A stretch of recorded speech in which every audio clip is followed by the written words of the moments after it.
친구들 안녕, 프레니타 선생님이에요. 오늘 이야기의 제목은 첫째 자리. 오늘의 주제는 내 삶에 하나님을 첫째로 모심으로 하나님을 경배한다. 오늘의 기억절은 다니엘 6장 10절이에요. 다니엘은 하루 3번씩 무릎을 꿇고 기도하며 그의 하나님께 감사하였더라. 여러분은 오늘 아침 어떤 결정을 했나요? 뭘 입을지 뭘 먹을지를 결정했나요? 부모님이나 형제 자매들을 대하는 태도나 말도 선택했나요? 또 어떤 선택을 했을까요? 우리는 살면서 많은 선택을 하지요. 우리는 매일 여러 방법으로 하나님을 첫째로 모시는 결정을 내려요. 하나님을 경배한다는 건 하나님 사랑해요 하고 말하는 거예요. 경배는 여러 가지 방법으로 할 수 있어요. 다니엘은 그 방법을 알았어요. 다니엘은 매일 매 순간 하나님을 첫째로 모시기를 원했지요. 정확한 시계처럼 아침, 점심, 저녁마다 다니엘은 2층 창문을 열고 예루살렘을 향해 섰어요. 그리고 무릎 꿇고 기도했지요. 누가 보더라도 상관없었어요. 다른 할 일이 있더라도 상관없었어요. 다니엘은 늘 정해진 때와 그 사이에도 기도했어요. 언제나 제일 친한 친구는 하나님이셨어요. 다니엘은 하나님과의 시간을 하루 중 가장 중요한 시간으로 여겼어요. 다니엘을 좋아하는 사람들은 이 기도의 시간을 알고 있었어요.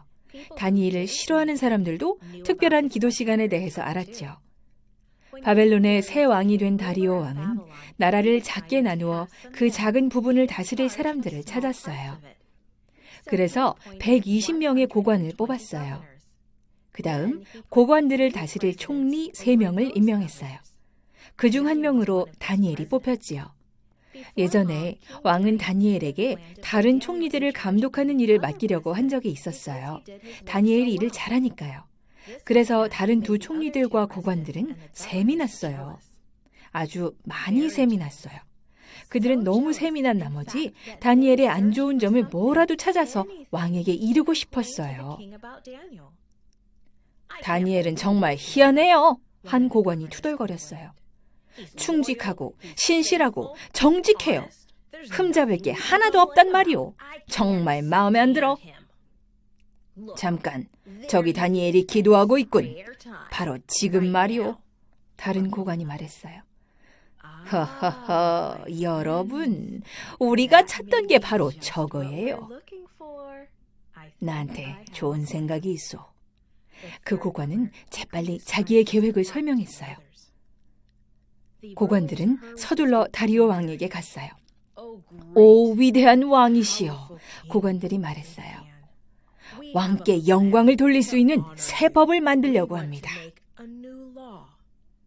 앞으로 30일 동안 왕 이외에는 그 누구에게도 기도하면 안 되는 것입니다. 왕은 그 계획이 마음에 들었어요. 자기처럼 중요한 왕은 경배를 받아 마땅하다고 생각했거든요. 왕은 잠시 생각하더니 물었어요. 법을 지키지 않으면 어찌 되느냐? 고관들은 생각하는 척을 했어요. 물론 속으로는 다니엘에게 주고 싶은 벌을 이미 생각해 주었지요. 사자굴에 던지면 어떻겠습니까? 왕은 깜짝 놀랐지만 결국 그 계획을 허락하기로 했어요. 그렇게 새 법이 생겼어요. 다니엘도 그 법을 알고 있었겠죠? 다니엘은 그 법이 왜 생겼는지도 잘 알고 있었어요. 하지만 그 무엇도 하나님을 향한 다니엘의 사랑을 바꿀 수 없었어요. 어떤 사람의 법도 다니엘의 예배를 막을 수 없었지요. 다니엘은 계속해서 하루 3번 기도했답니다. 여러분은 어때요? 진정한 예배라는 것은 하나님을 내 삶의 첫째로 모시는 거예요. 다니엘의 마음에는 어떤 일이 있어도 하나님을 섬긴다는 결심이 있었어요. 여러분도 오늘 하나님을 가장 첫째로 모심으로 하나님을 섬기기로 선택하기로 해요. 그 무엇도 하나님께 예배하는 것을 막지 못하도록 굳게 결심하는 거예요.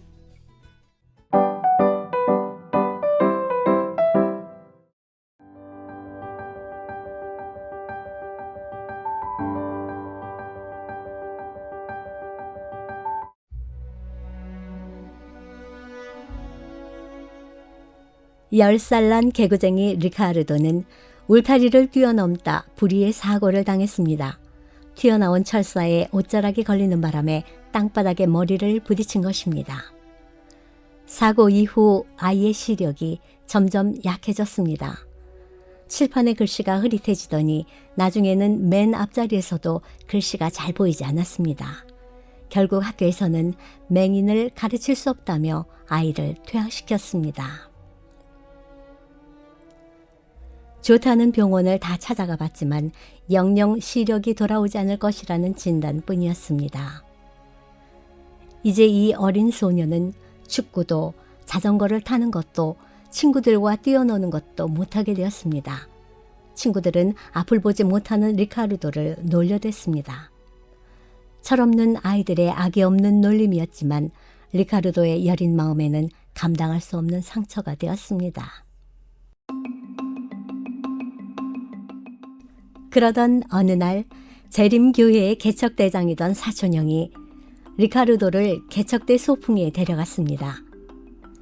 가서 뭘 할 수 있을까 싶어 내키지 않았지만 형의 고집을 이기지 못했습니다.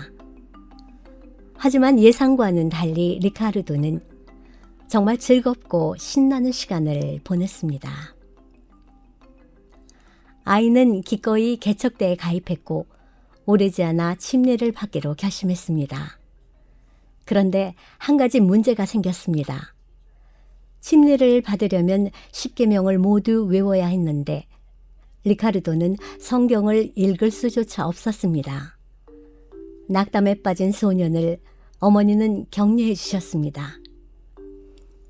리카르도, 하나님이 뜻하시면 너는 꼭 침례를 받게 될 거야.